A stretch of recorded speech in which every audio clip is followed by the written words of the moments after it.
ओम शांति। 4 फरवरी 2023 की मीठी मुरली मंथन है।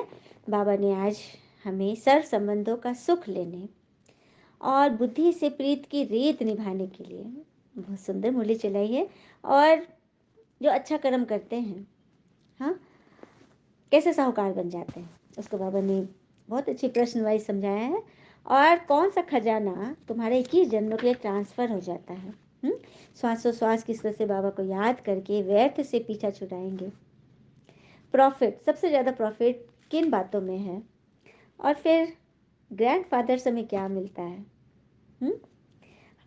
कौन बिल्कुल सेफ होता है, और समर स्थिति के आसन पर व्यर्थ से कैसे हम उपराम हो जाते हैं, और मानसिक रोगों को दूर भगाने का साधन क्या है, इसको बाबा ने क्लियर किया है। तो बाबा कह रहे हैं, मीठे बच्चे, बाबा से सर संबंधों का सुख लेना है तो सबसे बुद्धि की प्रीत निकाल माँ में कम याद करो, यही मंजिल है। तो सर संबंधों का सुख अर्थात आत्मा और परमात्मा। तो आत्मा का एकमात्र सर्व संबंधी परमात्मा है। शरीर के नाते रिश्तेदार हमने हर जन्म में अलग अलग बनाए, लेकिन आत्मा और परमात्मा का जन्म संबंध तो जन्म जन्मांतर का है। तो उनसे सब संबंधों का सुख लेना है तो बुद्धि की प्रीत भगवान में लगा दो, मतलब बुद्धि भगवान को दे दो, मन बुद्धि, और हर कर्म करो, यही मंजिल है। प्रश्न, तुम बच्चे इस समय कौन सा अच्छा कर्म करते हो जिसके रिटर्न में साहूकार बन जाते हो। तो सबसे अच्छे से अच्छा कर्म है ज्ञान रत्नों का दान करना। तो सुना, क्या है सबसे अच्छा कर्म? ज्ञान रत्नों का दान करना। यह अविनाशी ज्ञान खजाना ही ट्रांसफर हो 21 जन्मों के लिए विनाशी धन बन जाता है। इससे ही तो मालामाल बन जाते हो। जो जितना ज्ञान रत्नों का दान करेंगे, धारण करेंगे, दूसरे को कराएंगे, उतना साहूकार बन जाते हैं। अविनाशी ज्ञान रत्नों का दान करना, यही है सर्वोत्तम सेवा। तो समझा, सर्वोत्तम सेवा क्या है? अविनाशी ज्ञान रत्नों का दान करना। ओम शांति। शिव बाबा अपने सालिग्राम बच्चों को समझाते हैं, यह है परमात्मा का अपने बच्चों आत्माओं प्रति ज्ञान। किनके प्रति ज्ञान है? परमात्मा का अपने आत्मा बच्चों प्रति। क्योंकि आत्मा आत्मा को ज्ञान नहीं देती, मतलब मनुष्य मनुष्य को कल्याण नहीं कर सकता। परमात्मा बैठ बच्चों का कल्याण करे, इसे ही परमात्म ज्ञान कहा जाता है। जैसे लौकिक पिता ऐसे नहीं कहेंगे कि सब में हमारे, सब बच्चे में मेरा रूप है। कोई लौकिक पिता ऐसा कहेगा क्या कि सब बच्चे मेरा रूप है? नहीं। हाँ, या ये मेरी रचना है? नहीं, ये काम सिर्फ परमात्मा कह सकते हैं, है ना। कोई पिता कि जैसा बच्चा हो सकता है लेकिन अपना पिता नहीं हो सकता। लेकिन यहाँ लोग सर्वव्यापी कह दिए भगवान को कि भगवान तो सबके अंदर है, तो हर भाई भाई में परमात्मा है, तो ब्रदरहुड तो है ही नहीं, फादरहुड है। इसको बाबा क्लियर कर रहे हैं।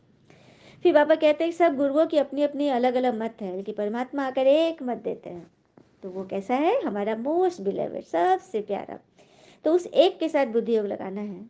जिसके भी साथ तुम्हारी प्रीत है वो सब धोखा देने वाले हैं, ये बात तो सच है।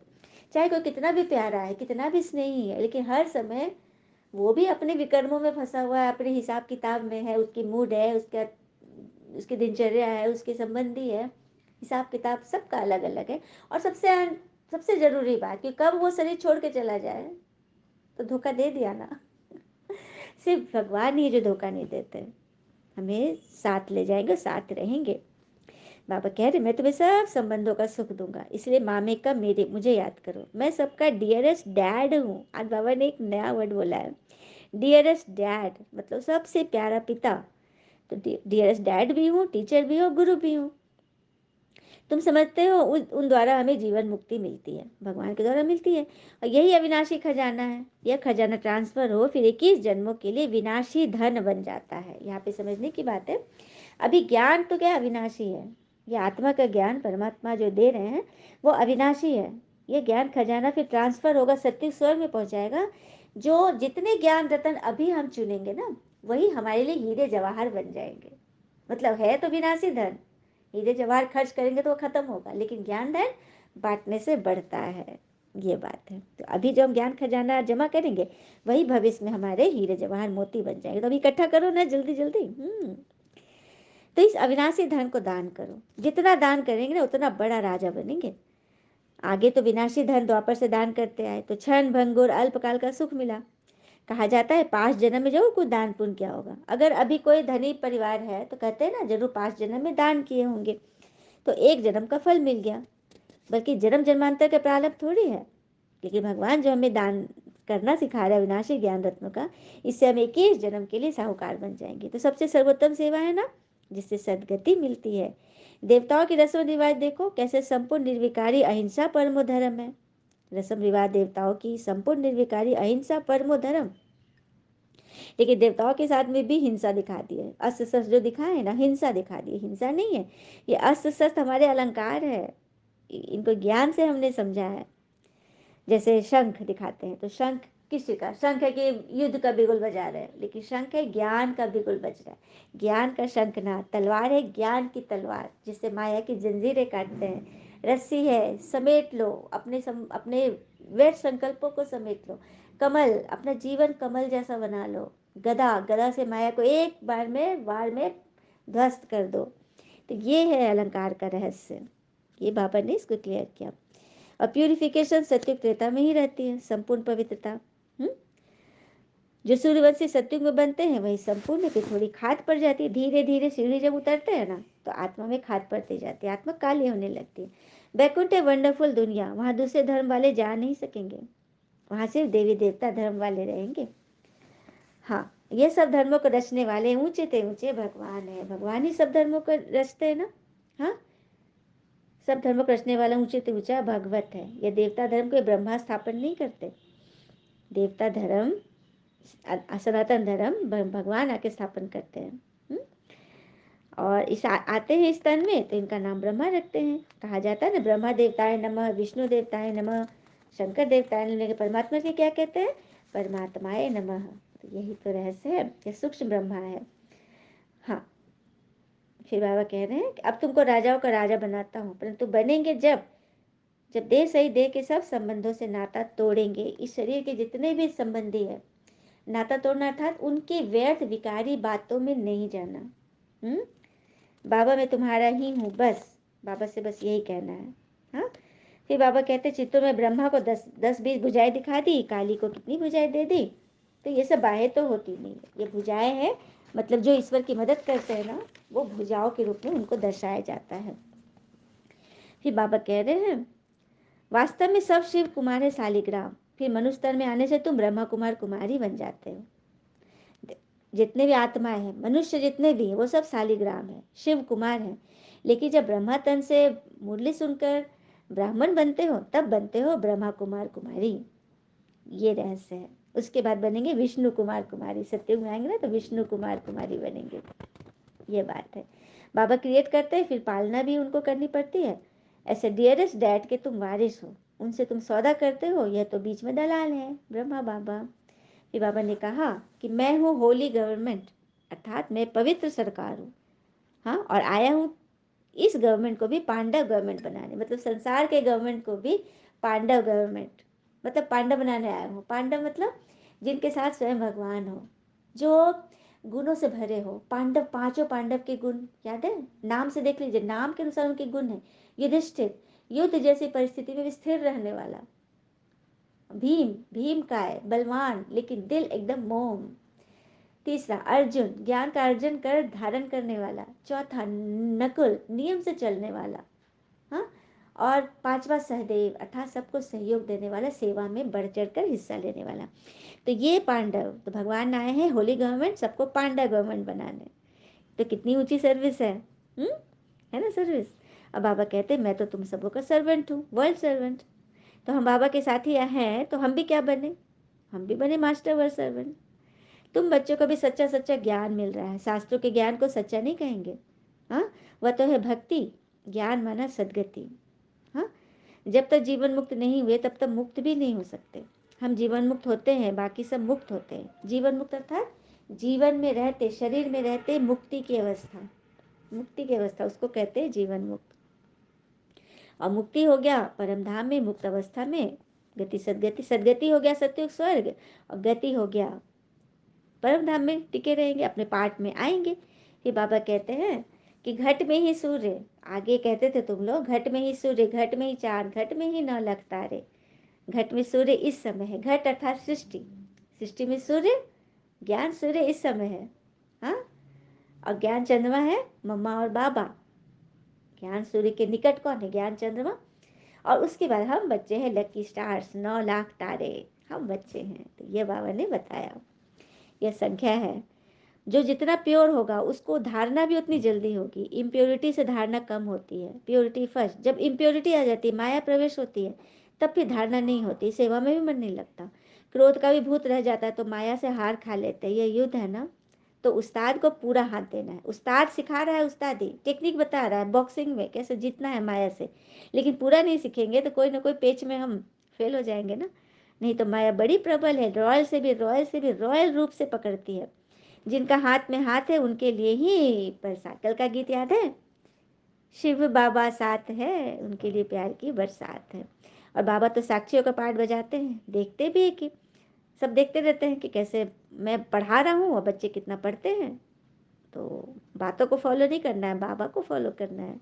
अब मुरली पढ़ना कभी नहीं छोड़ना है। उसके बाबा ने रात्रि क्लास लिया है।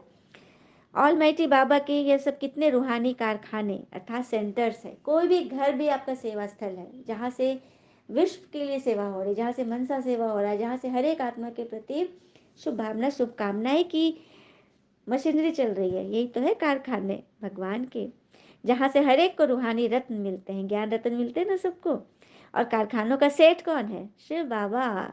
और हम सभी मैनेजर्स, मैनेजर्स लोग संभाल रहे हैं, दुकानें चल रही है। दुकान कहो, हॉस्टल कहो, हॉस्पिटल कहो, ये ब्राह्मणों की फैमिली है। तुम्हें अपना जीवन बनाना है एजुकेशन से, इस रूहानी एजुकेशन से ही हमारा जीवन बनेगा। फिर बाबा कहते हैं कि हम किसी मनुष्य को गुरु नहीं मानते, हमारा तो एक ही सदगुरु है, जो एक ही रथ में आते हैं, ब्रह्मा रथ में। घड़ी घड़ी उनको याद करेंगे तभी विकर्म विनाश होंगे। तुमको धन उस ग्रैंड फादर से मिलता है, इसलिए उनको याद करना है। कोई भी कर्म ऐसा नहीं करना है जो विकर्म बन जाए। सतयुग में कर्म अकर्म होते हैं, वहाँ कर्म विकर्म, यहाँ कर्म विकर्म होते हैं, क्योंकि 5 भूत है। सतयुग में कर्म अकर्म क्यों होते हैं? क्योंकि वहाँ ऐसा कर्म जहाँ किसी उस कर्म का कोई हिसाब किताब नहीं, न पाप का न पुण्य का, तो अकर्म हो गया। और विकर्म यहाँ होते हैं, द्वापर से विकर्म होता है, क्योंकि विकार युक्त कर्म। जैसे क्रोध में आके हमने किसी को डांट दिया, हाँ, लज्जावश कुछ डर गए, ईर्ष्या कर लिया, ये सब हमारा विकर्म। विकार में होकर कर्म करेंगे वो विकर्म होता है। तो बाबा हर एक बच्चे का रजिस्टर देखते हैं, तो प्योरिटी बहुत चाहिए, सर्वगुण संपन्न तुमको यहाँ बनना है। रिहर्सल यहाँ होगी, वहाँ तो बस प्रैक्टिकल में पार्ट बजाना है। तो संकल्प तो बहुत आएंगे, माया बहुत हैरान करेगी, परीक्षा लेगी, लेकिन डरना मत, बहुत नुकसान होंगे, धंधा नहीं चलेगा, टांग टूट जाएगी, बीमार हो जाए। बाबा ने देखो बहुत सारी पॉइंट बता दी, आगे आगे सब होंगे। तो कुछ भी हो जाए, भगवान का हाथ नहीं छोड़ना है। अनेक प्रकार की परीक्षाएं आएंगी, पहले पहले बाबा के सामने आती थी, इसलिए बाबा बताते हैं खबरदार रहना, पहलवान बनना है। कौन बाबा बता रहे हैं यहाँ पे? शिव बाबा को परीक्षाएं नहीं आती, क्योंकि शरीर में आए नहीं, ब्रह्मा बाबा को परीक्षा आती थी, है ना। तो हम लोग बच्चों को सावधानी दे रहे हैं, पहलवान बनना है। और कहते हैं ना, दिमाग कमजोर हो तो हर काम में एक प्रॉब्लम नजर आती है। दिमाग कमजोर हो तो हर काम में एक प्रॉब्लम नजर आती है। यदि दिमाग ब्लेस्ड हो तो हर काम में एक चैलेंज दिखाई देता है। यदि दिमाग स्ट्रांग हो तो हर काम में एक मौका नजर आता है। तो समय इंसान को सफल नहीं बनाता, बल्कि समय का सही इस्तेमाल इंसान को सफल बनाता है। तो हमारे पास समय का सही इस्तेमाल के लिए ये मुरली, ये मंथन, इसको अच्छे से सुने और इसके एक एक शब्द को यूज करें, संभाल करें, और दिमाग को एक ऐसा स्ट्रांग बनाए ना कि हर एक चीज हमें एक मौका नजर आए। ठीक है। फिर बाबा ने कहा शिव के मंदिर में भी बैल रखा हुआ, वो भी पूजा जाता है। कितनी गुह्य बातें हैं, हाँ। और ये मंदिर में बैल रखने का क्या तात्पर्य है? क्योंकि शिव की सवारी बैल है, तो यहाँ परमात्मा शिव की सवारी है ब्रह्मा बाबा, जिनके तन में भगवान आए। तो यही रहस्य है, बाबा को याद करना, इसमें ही मोस्ट प्रॉफिट है, क्योंकि विकर्म विनाश होता है और पद भी ऊंचा मिलता है। सबसे बड़ी प्रॉफिट है भगवान को याद करने में। देखिए, याद है बिंदी, जैसे बिंदी, एक पे बिंदी लगा तो क्या बन गया? 10, 10 में बिंदी लगाए तो 100, 100 में बिंदी लगाए 1000, 1000 में लगाए तो लाख, लाख में करोड़। ऐसे करते करते बिंदी पे बिंदी लगाते जाए। जितना भगवान को याद करेंगे उतना मालामाल होता जाएगा और उच्च पद भी मिलेगा। अच्छा, मीठे बच्चों प्रति भगवान की नमस्ते, हम बच्चे की भी प्यारे बाबा को नमस्ते। धारणा के लिए मुख्य सार, पहले पॉइंट, श्वासोश्वास बाबा को याद करना है, एक भी श्वास व्यर्थ नहीं गवाए। कोई भी कर्म ऐसा नहीं करना है जो विकर्म बन जाए। दूसरी पर उस्ताद के हाथ में हाथ दे संपूर्ण पावन बनना है। कभी क्रोध के वशीभूत होकर माया से हार नहीं खाना है, पूरा पहलवान बनना है। तो सबको बनना है ना पहलवान। वरदान। समर्थ स्थिति के आसन पर बैठ व्यर्थ और समर्थ का निर्णय लेने वाले स्मृति स्वरूप भव।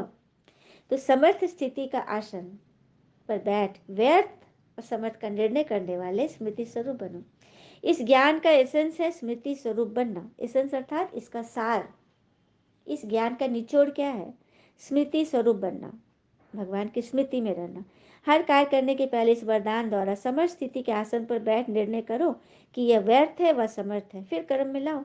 कोई भी बातें आ रही है उसको सोचो, बाबा से बातें करो, ध्यान करो, फिर उसको कर्म में लाओ। कर्म करने के बाद फिर चेक करो कि कर्म का आदि मध्य और अंत तीनों काल समर्थ रहा। यह समर्थ स्थिति का आसन ही हंस आसन है। समझ में आया? हंस आसन। कोई भी कर्म करो उसको पहले चेक करो। जैसे किसी राजा के पास कोई रसोईया भोजन बनाता है और राजा के पास जब भोजन जाता है तो पहले उसको चेक किया जाता है, किसी पशु को, चूहे को खिलाकर देखा जाता है कि इसमें कोई पॉइजन तो नहीं है।